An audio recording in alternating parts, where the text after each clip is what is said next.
السلام علیکم ورحمۃ اللہ وبرکاتہ۔ قال اللہ تبارک و تعالی بعد اعوذ باللہ السمیع العلیم من الشیطان الرجیم لیس علی الضعفاء ولا علی المرضى ولا علی الذین لا یجدون ما ينفقون حرج اذا نصحوا للہ ورسولہ ما علی المحسنین من سبیل واللہ غفور رحیم۔ معزز خواتین و حضرات، اللہ ملک العلم رب الجلال والاکرام کی توفیق اور اس ذات بابرکات کے فضل و کرم سے آج پیر کا دن ہے 26 شعبان 1441 ہجری، اور دوسری طرف 20 اپریل 2020 عیسوی،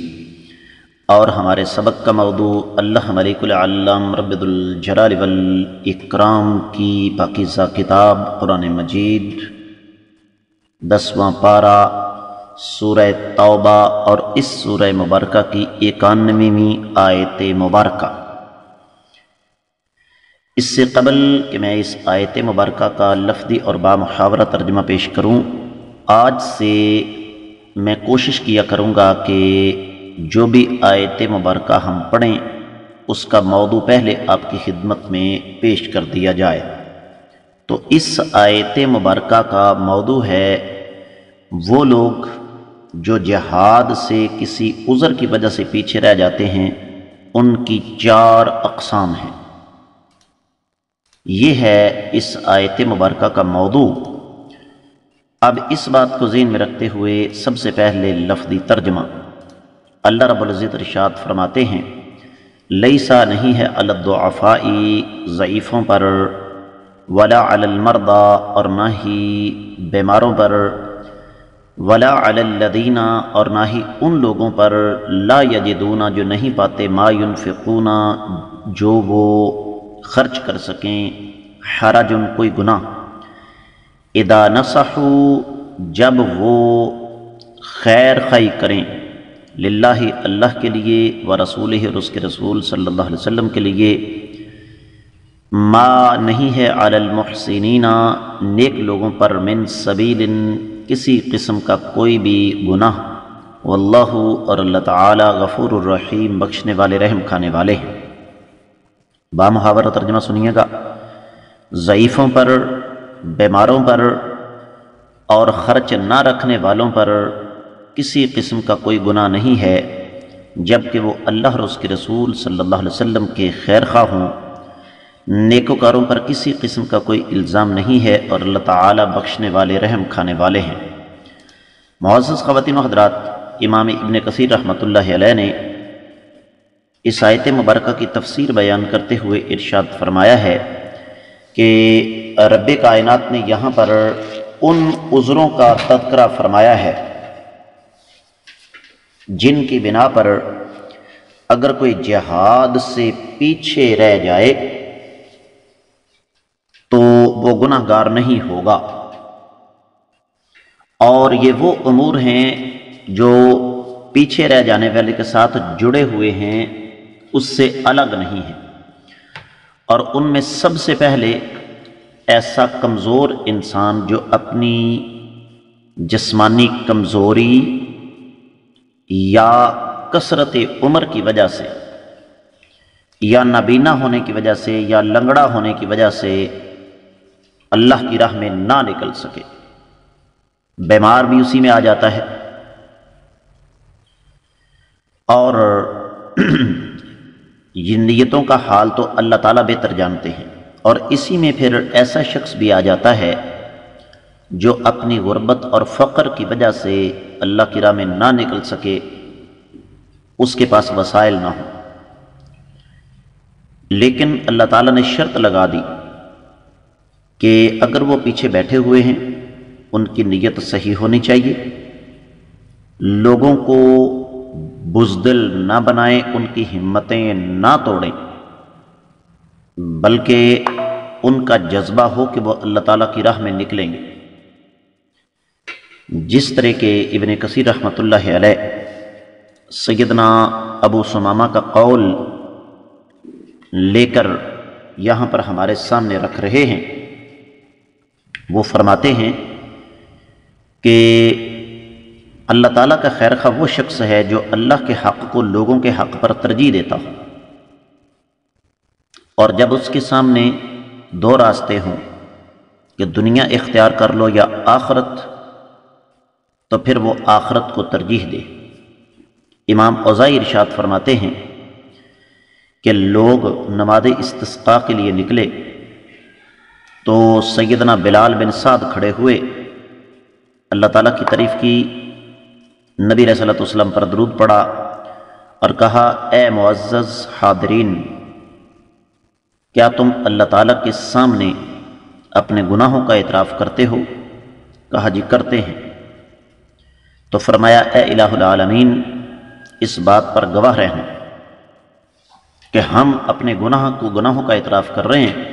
آپ ہمیں بخش دیں، ہم پر رحم کھائیں اور ہم پر بارش نازل فرمائیں۔ تو پھر انہوں نے ہاتھ اٹھائے، لوگوں نے بھی ہاتھ اٹھائے، تو اللہ تعالیٰ نے بارش نازل کر دی۔ امام قتادہ فرماتے ہیں کہ یہ آیت مبارکہ عائد بن عمر المزنی کے بارے میں نازل ہوئی، اور اس کی تفصیل بیان کی ہے سیدنا زید بن ثابت رضی اللہ تعالیٰ عنہ سے۔ فرماتے ہیں میں نبی علیہ الصلوۃ والسلام کے لیے لکھا کرتا تھا، تو جب اللہ کے رسول صلی اللہ علیہ وسلم مجھے لکھواتے تو میں لکھائی سے فارغ ہو کے اپنا قلم جو ہے وہ اپنے کان پر رکھ لیتا۔ اللہ کے نبی صلی اللہ علیہ وسلم نے جہاد کا حکم دیا، لڑنے کا حکم دیا، اور آپ علیہ الصلوۃ والسلام نے دیکھا کہ لوگ آ رہے ہیں، ایک نبینہ آ گیا اور کہا، اللہ کے رسول صلی اللہ علیہ وسلم، میں نبینہ ہوں، لڑ نہیں سکتا۔ تو اللہ تعالیٰ نے یہ آیت مبارکہ نازل فرما دی۔ سیدنا عبداللہ بن عباس سے ابن کثیر رحمۃ اللہ علیہ نے شان نزول اور نقل فرمایا ہے کہ آقا علیہ الصلوۃ والسلام نے جب صحابہ اکرام کو لڑنے کا حکم دیا، نکلنے کا حکم دیا، تو ایک گروہ آ گیا، ان میں سے عبداللہ بن مغفل المزنی تھے، اور کہنے لگے، اللہ کے رسول صلی اللہ علیہ وسلم، ہمارے پاس سواریاں نہیں ہیں، ہمیں ساتھ لے چلیے۔ آقا علیہ السلام نے فرمایا، میرے پاس تو سواری نہیں ہے۔ تو واپسی پہ وہ بیچارے روتے ہوئے چل پڑے، اور ان کو اس بات کا شدید صدمہ تھا کہ وہ جہاد فی سبیل اللہ سے پیچھے رہ گئے اور ان کے پاس سواریاں بھی نہیں تھیں۔ تو اللہ رب العزت نے جب ان کی اس محبت کو دیکھا، جہاد کے لیے ان کے شوق کو دیکھا، تو ان کا یہ عذر جو ہے وہ قرآن کی اس آیت مبارکہ کی شکل میں نازل فرما دیا۔ تفسیر ابن کثیر میں جو کچھ بیان ہوا وہ اتنا ہی تھا۔